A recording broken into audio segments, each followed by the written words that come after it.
कार्तिक मास में तुलसी विवाह की विधि और महत्व। कार्तिक शुक्ला नवमी को द्वापर युग का प्रारंभ हुआ है। इसी तिथि को नवमी से एकादशी तक मनुष्य शास्त्रोक्त विधि से तुलसी जी के विवाह का उत्सव करे तो उसे महाकन्यादान का फल होता है। पूर्व काल में कनक की पुत्री किशोरी जी ने एकादशी के दिन संध्या के समय तुलसी के वैवाहिक विधि संपन्न की थी। इससे वह वैधव्य दोष से मुक्त हो गई थी। अब तुलसी विवाह की विधि भी बतलाते हैं। जय श्री कृष्णा, जय राधे राधे। 1 तोला सोने की, 1 तोला स्वर्ण की भगवान विष्णु की प्रतिमा बनवावे, या अपनी शक्ति के अनुसार या आधे या चौथाई तोले की बनवावे, अथवा यह भी ना होने पर उसमें किसी अन्य धातु से मिश्रित बनवावे। तुलसी और भगवान विष्णु की प्रतिमा में प्राण प्रतिष्ठा करके स्तुति आदि के द्वारा भगवान को निद्रा से जगावे और फिर पुरुष मुक्त से सुक्त से वह षोडशोपचार से पूजा करे। पहले देश काल स्मरण करके गणेश पूजन करे, फिर पुण्याह वाहक वाचन करके वेद मंत्रों का उच्चारण करते हुए बाजे आदि की ध्वनि से भगवान विष्णु जी की प्रतिमा को तुलसी में के निकट ला करके बिठा देवे। प्रतिमा को सुंदर वस्त्रों से अलंकारों से सजावे। उसी समय भगवान विष्णु जी का आवाहन कर मंत्र से आगच्छ भगवान देवा अर्चिष्यामि केशवा तुभ्यम दास्यामि तुलसीम सर्व काम प्रदो भवा। हे भगवान केशव, आइए आइए देव, मैं आपकी पूजा करूंगा, आपकी सेवा में तुलसी को समर्पित करूंगा। आप मेरे सब मनोरथों को पूर्ण करें। इस प्रकार आह्वान के बाद 3 बार अर्ध पाद्य और वेष्टर का उच्चारण करके इन्हें भी भगवान को समर्पित कर दें। तत्पश्चात कांसे के पात्र में दही, घी और मधु शहद रख करके उन्हें कांसे से ढक करके, कांसे के ढक्कन से ढक करके भगवान को अर्पण करते हुए इस प्रकार कहे, हे वासुदेव, आपको नमस्कार है। यह आप मधुपर्क ग्रहण कीजिए। तब दोनों को एक दूसरे के समक्ष रख करके मंगल पाठ करे।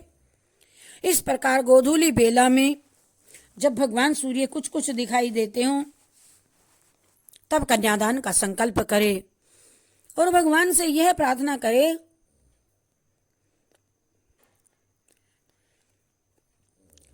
कि आदि मध्य और अंत में रहित त्रिभुवन प्रतिपालक हे परमेश्वर, इस तुलसी को आप विवाह की विधि से ग्रहण करें। यह पार्वती जी के बीज से प्रकट हुई हैं,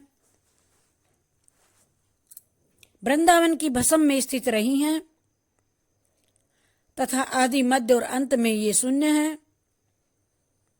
आपको तुलसी अत्यंत प्रिय है, अतः इसे मैं आपकी सेवा में अर्पित करता हूं। मैंने जल के घड़ों से सींच करके और अन्य सभी प्रकार की सेवाएं करके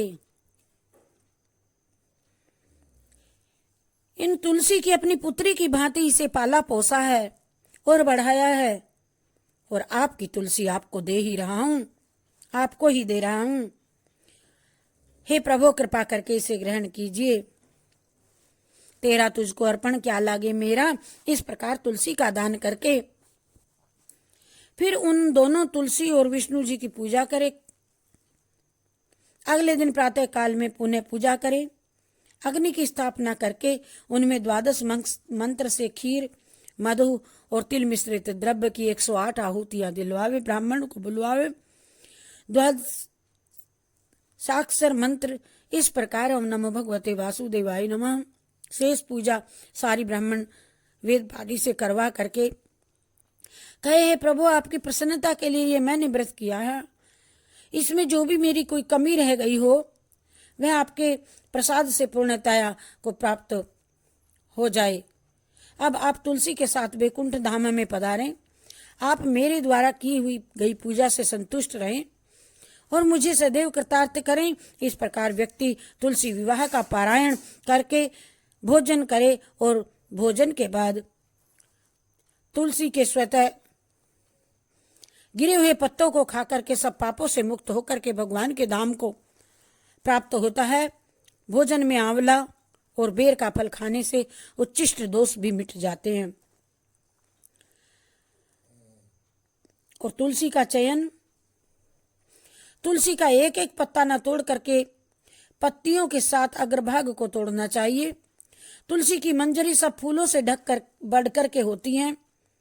मंजरी तोड़ते समय उनमें पत्तियों का रहना भी आवश्यक माना जाता है। निम्नलिखित मंत्र पढ़ करके श्रद्धा भाव से पौधे को हिलावे, बिना तुलसी के अग्रभाग को तोड़े। इससे पूजा का फल लाख गुना बढ़ जाता है। और तुलसी पत्र तोड़ते समय यह मंत्र बोले, तुलसीमृत जन्मासी सदा त्वं केशव प्रिया, चिनोमि केश स्वार्थे, चिनोमि केशवस्यार्थे, वरदा भव शोभने, तदंग संभवे पत्रे, पूज्यामि यथा हरिम, तथा कुरु पवित्रांगी, कलो मल विनाशिनी। और वेदति और व्यतिपात इन दो योगों में मंगल, शुक्र और रवि, इन 3 वारों में द्वादशी को, मावस को, पूर्णिमा को, इन 3 तिथियों में संक्रांति और जनना शोच और मरना शोच में तुलसी दल नहीं तोड़ना चाहिए। रात्रि और दोनों संध्याओं में भी तुलसी दल ना तोड़े। और तुलसी गिरी हुई पत्ती सर्वश्रेष्ठ होती है। तुलसी दल से भी भगवान की पूजा की जा सकती है। शालिग्राम की कई दिन रखी हुई तुलसी बासी नहीं मानी जाती, उससे भी पूर्ण पूजा मानी जाती है। और पत्ती से पूजा करें। शालिग्राम की पूजा के लिए वर्जित तिथियों में भी तुलसी तोड़ी जा सकती है। बिना स्नान के किए बिना नहीं तोड़नी चाहिए। इसके बाद गणेश जी, विनायक जी, लक्ष्मी जी, ये कहानी कहनी चाहिए।